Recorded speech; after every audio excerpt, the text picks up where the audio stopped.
त्यांनी ना ही तक्रार तुम्हाला कधीच समजली ही म्हणजे तक्रार तिकडे दिल्यानंतर किती वेळानंतर कळलं तुम्हाला? तक्रार दिल्यानंतर किती वेळानंतर कळलं तुम्हाला? किती वेळानंतर कळलं तुला? हे तुम्हाला कधी कळलं हे इकडे हे झाड पडलं म्हणून? हां 15 मिनिटं. आणि आत्ता आहे ना अर्धा तास झाला मी 1 तासापासून इथे उभा आहे. 1 तास झाला हा झाड पडून. साहेब आम्ही डीपी शेजारी बसून होतो का?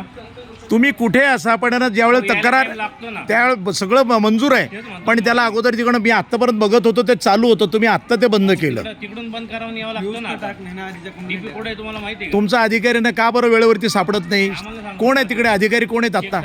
शेख साहेब. ते फोन का उचलत नाहीत? आम्ही काय सांगू शकतो साहेब? कोणत्या तुम्हाला ते ना तुमच्याशी ना संपर्क करतात की नाही करतात? करतात ना. मग तुम्हाला ते सांगितलं का त्यांनी इथे काय घडलेली घटना म्हणून? फोन नाही आला. मी तासाभरात बघतो हे बघा हे वायरी खाली लोळत आहेत इथे लोक इथे बसलेले आहेत सगळे. यांना जर त्रास झाला त्याला कोण जबाबदार असणार आहे?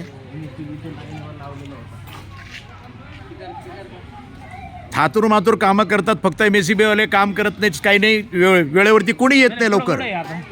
ते लवकरात लवकर काम सुरू करा आता. लागलं सर तिकडं 4-5 लोक लागतात त्याला. ते त्यांना बोलवून घ्या नाही तर मी तुमच्यावरती ना कंप्लेंट करणार आहे डायरेक्ट. मग मी वरती मला काय करायचं ते बघणार.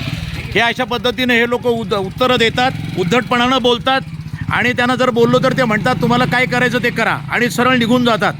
हे 2 कर्मचारी इथं आले होते आत्ता आणि त्यांनी अशा पद्धतीने या ठिकाणी अरेरावी केली.